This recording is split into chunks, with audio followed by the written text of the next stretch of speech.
Hey guys, I'm going to go ahead and show you how to do the review so that if you're stuck at home trying to figure it out, you have some help. And I'm actually just going to go through the front for right now, and that'll make it easier for you to find what you need help on. Okay, and then I'll make another one for the back. So pay attention to the verbs and the blue sheet and help you figure out what you're supposed to do. Evaluate, root word, value, get a number, answer.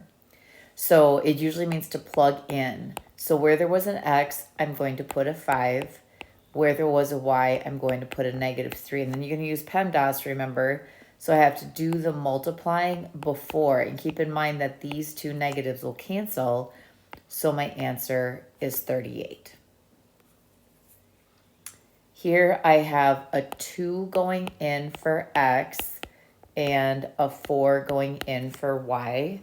So again, PEMDAS means I need to do this exponent first. So I get 3 times 4. So that first part becomes a 12. And then these two multiplied become a -36. And so together that gives me -24. Okay, now my verb has switched to simplify. So think about that. That means to distribute, to get rid of parentheses. Here, I should write that in. But if you don't have parentheses, then you don't distribute. I combine like terms.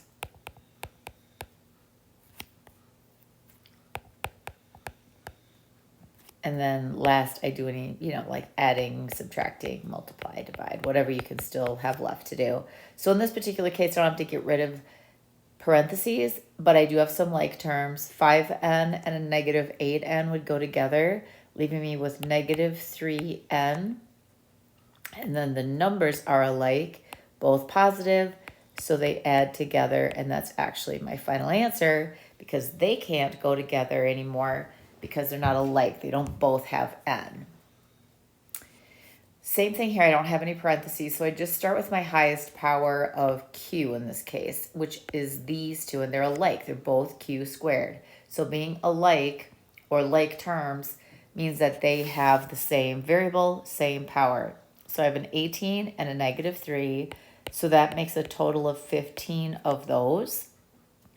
Then I have just this plain q, but there's no other q's to go with it, so it just stays one q.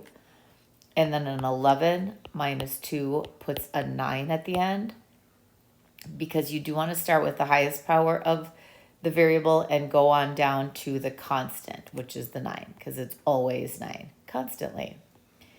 Okay, here I am going to need to distribute, so I'll distribute this 5 and this 2.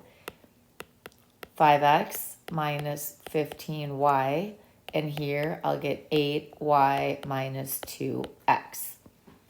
So combining like terms, I have a 5x and a -2x, so that's going to give me 3 x's in my answer.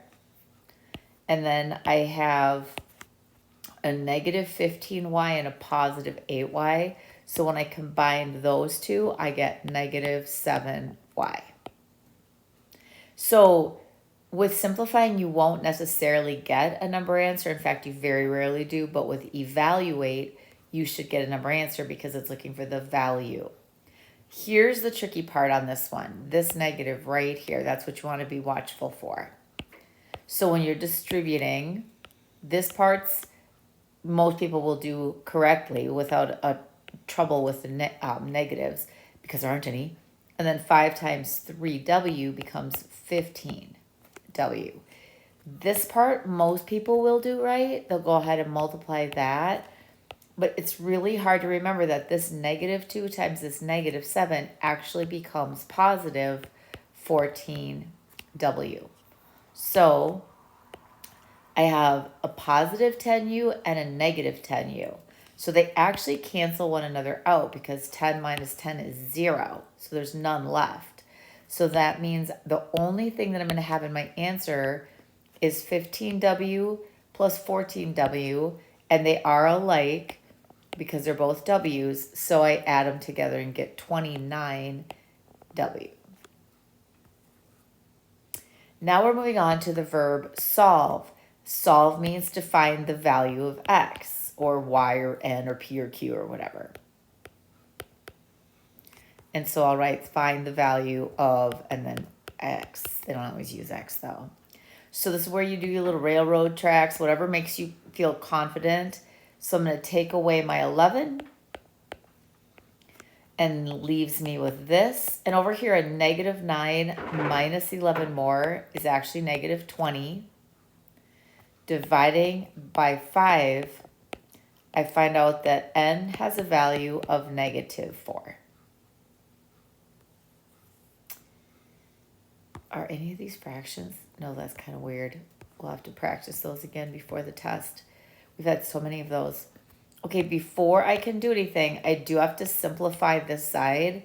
This side's already simplified. There are no common terms, no parentheses. This side becomes 9t minus 72 because of 9 times 8. I want all the t's together, and I always just like to move the variables to the left side. So I'm going to go ahead and do that. But negative 1t and negative 9 or minus 9 more puts negative 10t over here. I still have the minus 2 equals negative 72. So I'm going to add this over. So at this point, I have negative 10t equals negative 70. And divide that last thing out, I'm going to get a t value of positive 7.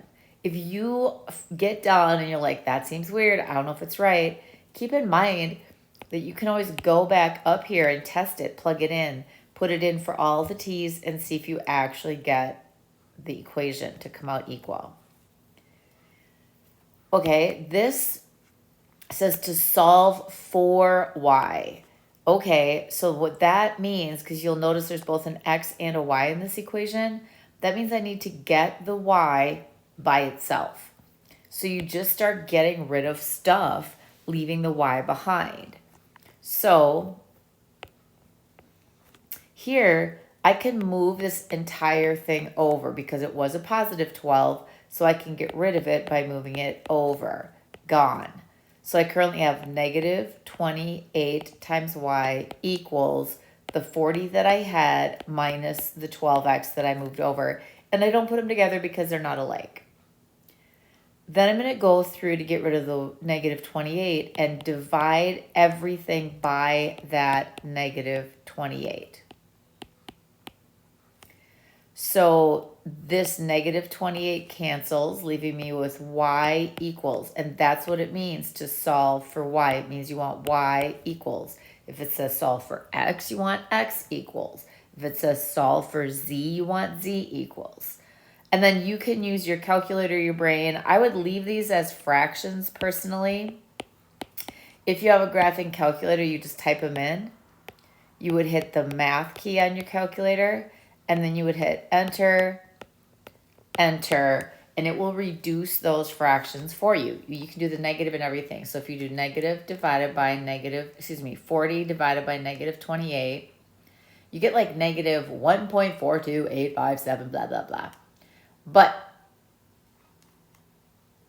if I do if I do enter, enter, then if I go math, enter, enter, it will reduce that fraction. Or you can use your brain, or you can use your non-graphing calculator, whatever makes your life easier.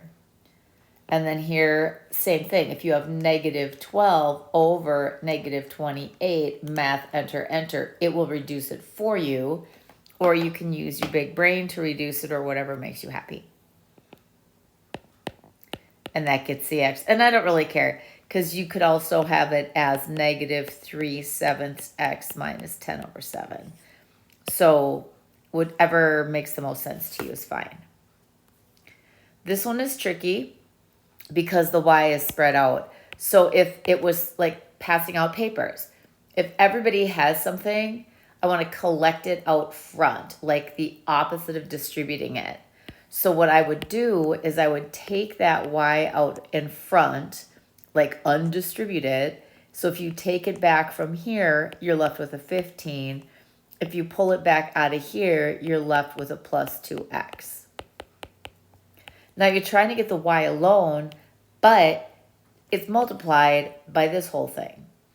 So to get rid of that whole thing, since it's in by multiplication, you get it out through division.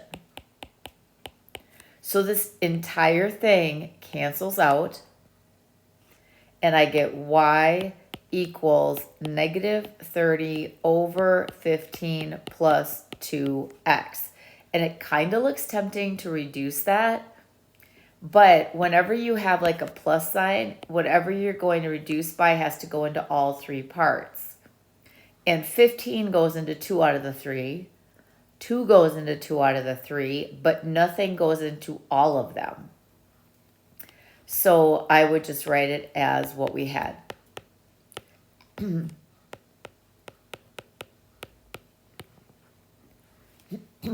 I'm going to choke. Talk all day at school and then talk at night.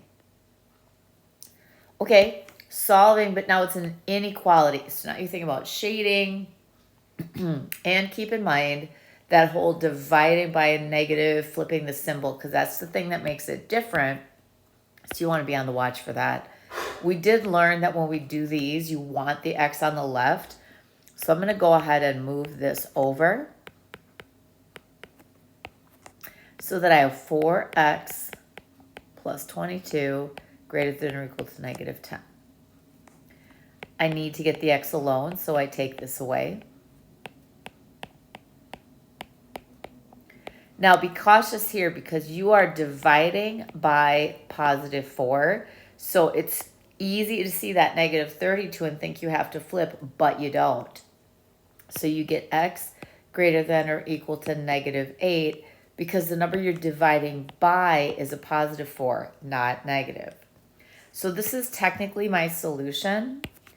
I, again, don't really care where you place that number on the number line, but label it. I'm using a filled in dot because of the or equals, and for the x's to be greater than that, they would have to go off to the right. This one, the x is in between. So you kind of have the 3 sections going on. So when you're done, you're kind of thinking that you're going to have a little bar. This right end has a or equal to, but the left end doesn't. So this is kind of what I'm expecting to see when I'm done. To get the x alone, I'll start by taking away 3. But whatever you do to 1, you have to do for all. So 5 minus 3 is 2. This symbol does not change. I'm left with 2x in the middle. This symbol doesn't change. And then 11 minus 3 is 8. Now to get the x alone, my next math move is to divide it by 2, and you do that to everybody. So the 2 divided by 2 is 1. Cancels out here, leaving me with 1x, but we just write it as x. And then 8 over 2 reduces to 4. So these numbers are way easier to work with than a lot of the ones we had in our homework that were fractions. So then wherever you want, I don't care. They have a 0 in here. It honestly does not matter to me. But wherever I put my 1, since that one is not or equal to, it's just this symbol, I would make sure that you have an open circle because that's something I am going to look for. And then it wants you to go to 4. So 2, 3, 4. And that one has an or equal to. So that one I will double check and make sure that you have it filled in. And since x is between them, then x is between them. Okay, anything else? Okay, that is just the front. I'll make a separate video for the back. And that way you can kind of digest it a little bit better. And hopefully this will help you kind of see where the answers on the answer key came from in case that's confusing you. See you soon. Bye, guys.